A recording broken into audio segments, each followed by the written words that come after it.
तर सन्माननीय व्यासपीठ, या व्यासपीठावर ज्यांनी महिलांचा सन्मान केला आणि स्वतः आज वक्ते न होता श्रोत्याची भूमिका स्वीकारली आहे, त्या सर्व पुरुष नेत्यांचं मी मनापासून आभार मानते. असं 2026 हे आंतरराष्ट्रीय महिला शेतकरी वर्ष आणि यामध्ये आपण एक महिलांना शेती या व्यवसायामध्ये कसं स्थान त्यांचं असू शकतं आणि कसं वाढू शकतं याच्यावर हे चर्चासत्र आहे. आपल्याकडे हे म्हणण्याची विचारण्याची गरजच भासते का असा मला प्रश्न पडतो. कदाचित आंतरराष्ट्रीय महिला शेतकरी वर्षामध्ये हे जास्त प्रयोजन योग्य वाटतं, कारण बाहेरच्या ठिकाणी महिलांचं शेतीमध्ये इन्व्हॉल्वमेंट हा विषय असू शकतो, पण आपल्या देशामध्ये महिलाच शेती करते या आकडेवारीवरून सुद्धा सिद्ध झालेलं आहे.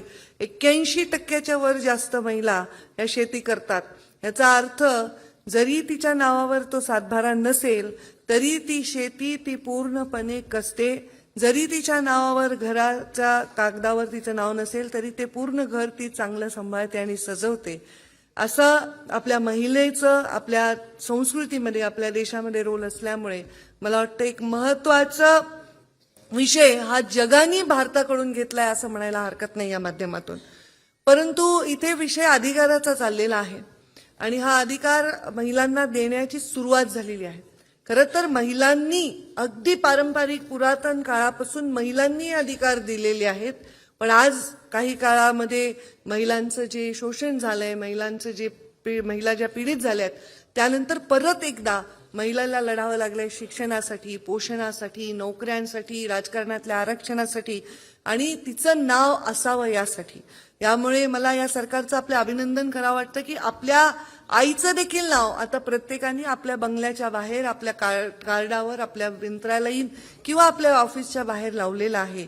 जी आई 9 महिने आपल्याला गर्भधारणा करून सांभाळते, जी असंख्य वेदना, आत्ताच्या काळाचं नाही चाललंय जिथे पेनलेस सगळं आहे, पण असंख्य वेदना सहन करून कदाचित जीवाची पण पर्वा न करता त्या बाळाला जन्म देते. अगदी एका क्षणात जेव्हा कागद लिहिला जातो तिचं नाव विसरलं जातं आणि बापाचं नाव लागलं जातं. मी म्हणत नाही की ते आवश्यक नाही, दोन्ही आवश्यक आहे आणि हे साधण्याचं काम आपल्या सरकारच्या माध्यमातून झालंय. याचा अर्थ आपण आता विभाजनाकडे न जाता आपण साधण्याकडे चाललोय. पुरुष आणि स्त्री हे नवीन युद्ध निर्माण न करता ते कसे एकाच्या हातात हात घालून जास्त काम करू शकतील या विचारांकडे चाललेलो आहोत.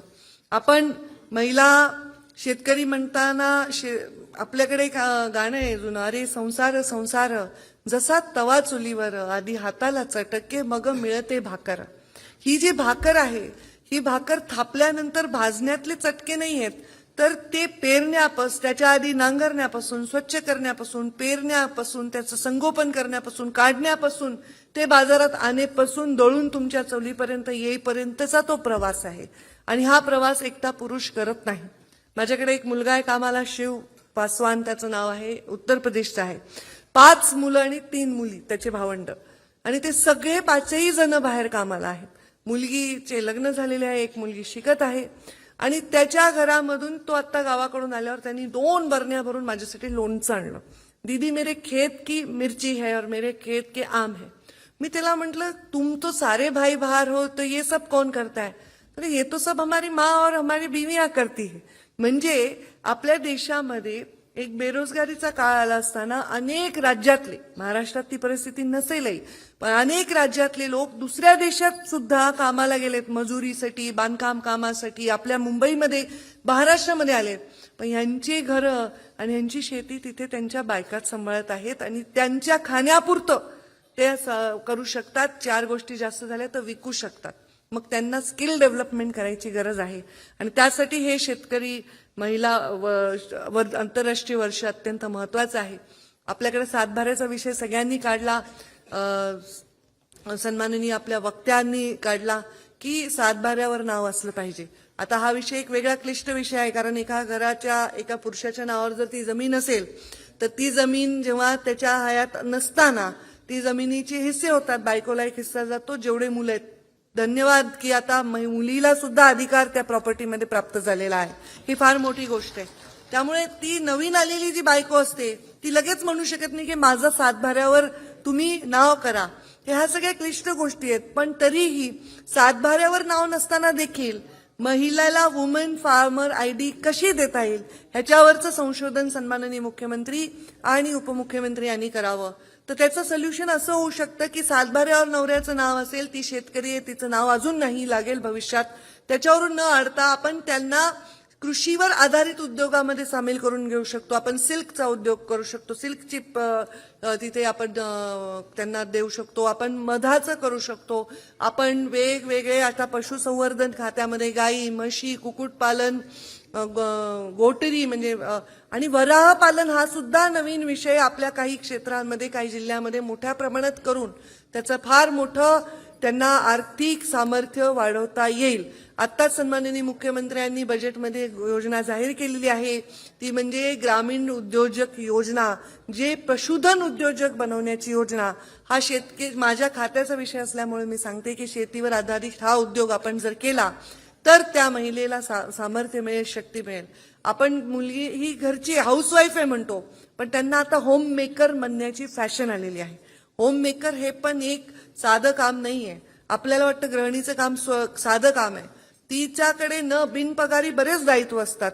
घरातलं दायित्व सांभाळून माझी ग्रामीण महिला पहाटे उठून चुलीसमोर बसून घरच्यांचं दुरडीमध्ये भाकऱ्या करून, स्वयंपाक करून, कालवण करून, झाकून ती शेतावर जाते, उन्हामध्ये काम करते, दिवसभर काम करून संध्याकाळी दिवे लावायला घरी येते आणि चुलीसमोर बसून गरम गरम भाकरी नवऱ्याच्या ताटात वाढते. ही महिला ही खूप फक्त गृहिणी नाहीये, ती ऑन्टरप्रेन्योर आहे. ती स्वतःचा बिझनेस स्वतः सांभाळते आणि तिची शक्ती वाढवण्यासाठी अनेक योजना आपल्याला करता येतील, आपण करत आहोत. आता मला योग आला, आज आमच्या आदितीताई आहेत, महिला बाल विकास खातं आमच्याकडे असताना, ग्रामीण विकास खातं असताना सुमतीबाई सुकळीकर सारखी योजना देता आली.